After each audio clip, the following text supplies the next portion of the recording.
Hello my YouTubers, this is Andy Savvy, and today I have another magazine cheat for you. If you are new to this, magazine cheat is when I take a magazine and I go through it, find out what I thought was really interesting, really cool. Hate going to the store buying a magazine, thinking I'm going to get all of this great information, and I get it home and it's whack. Basically, you don't get what you thought you were buying in the first place, so that's why I've developed this.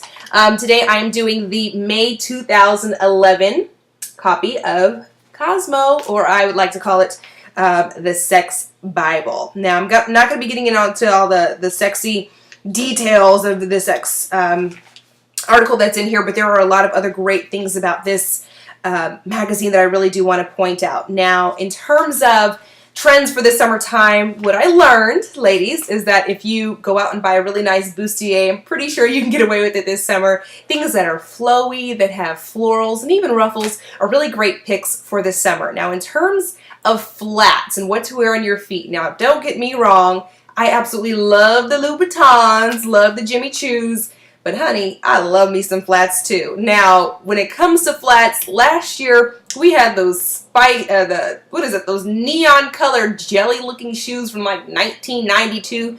Those are out, you know, that's a no.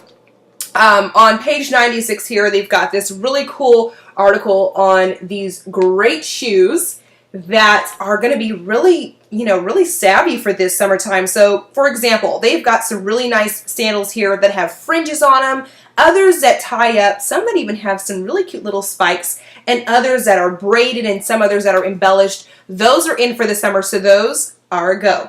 Now, in terms of some of the other content that I saw in the magazine, yes, they do have information on swimsuits and how to love your booty and find something that's very flattering to your body type.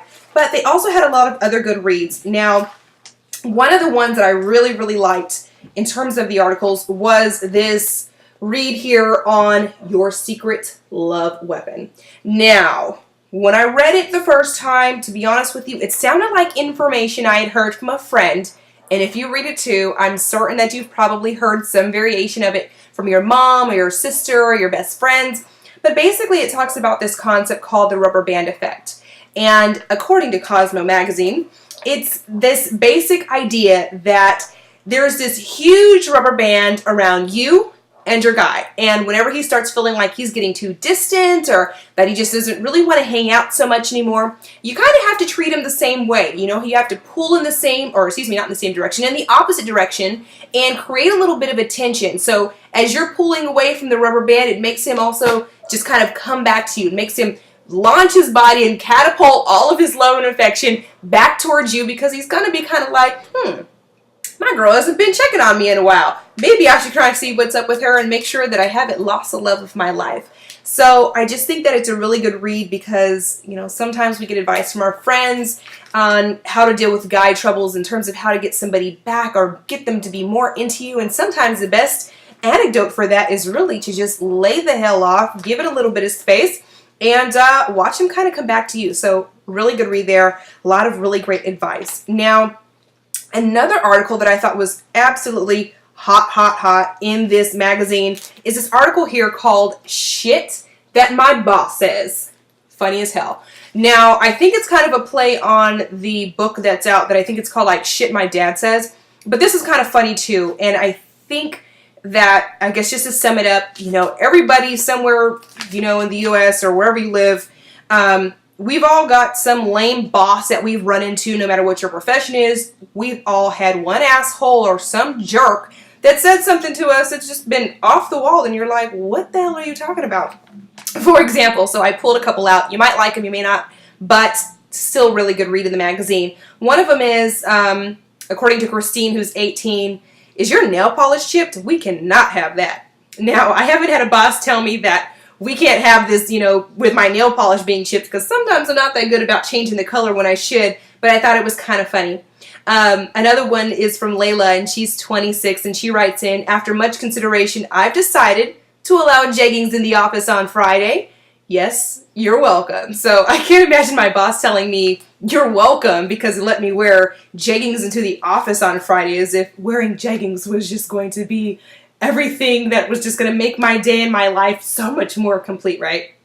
And this other one comes from Brett, that's 32. So it states, so it turns out that you didn't need to create that manual after all, but it wasn't a total waste of time because you probably learned something. And I thought that one was hilarious because, I mean, how many of us have had a boss and they send you off on some crazy ass mission to go write some manual, to go find all of the lint in the carpet, to go count the clouds outside, and you come back thinking you've spent all of this time on it, and they're just like, oh, I don't need that.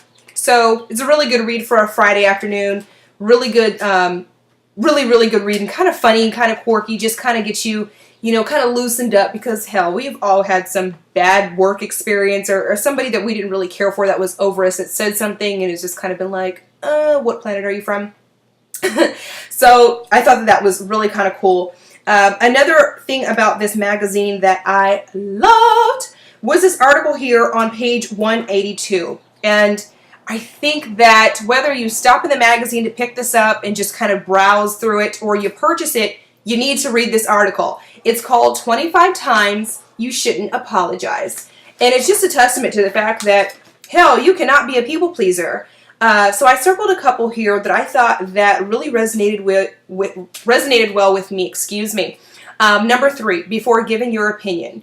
So for example, if somebody asks you for your opinion on something and you give it and you're being honest and you feel like, this is me, this is who I am. No, you shouldn't turn around and apologize because nobody else feels the same way. Now, don't get me wrong.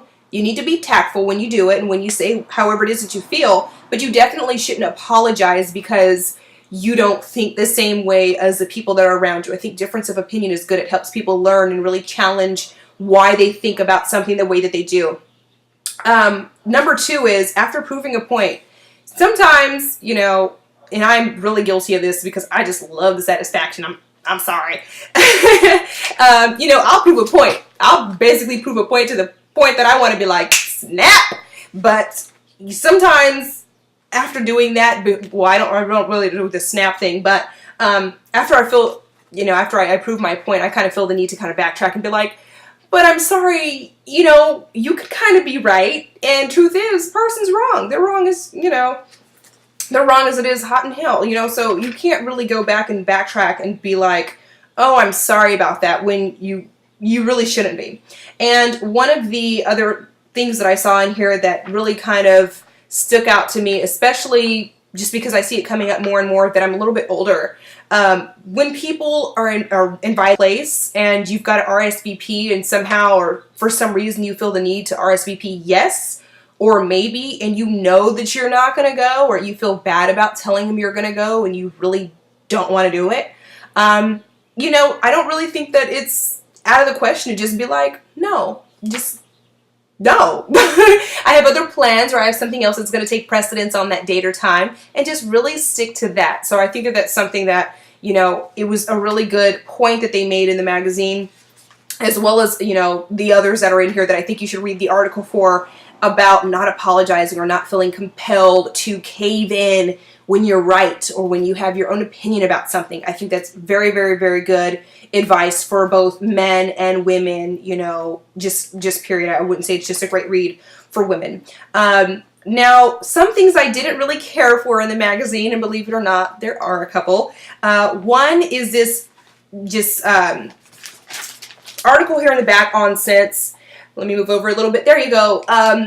Here's my thing with scents. Scents are great, but not in the summertime. I mean, not heavy scents really, not perfumes, because when it's hot outside and it gets sticky and just humid and it starts off as a really good idea, and maybe on a cooler evening when you're going out on a date, maybe near the water or something, it's cool. But I don't really think that it should have been in the magazine because I don't personally feel like scents are a huge thing for the summertime. Something lighter like body sprays and mists even, I think are a little bit better for the summer months. And the other thing that I didn't really care for, and I have to point it out really quickly here, is that there is this cute little spread of Lucy Hale from ABC's Pretty Little Liars tucked away in the magazine, and I was kind of irked because she's not on the cover and she's not even mentioned on the cover, and I would have purchased the magazine for her.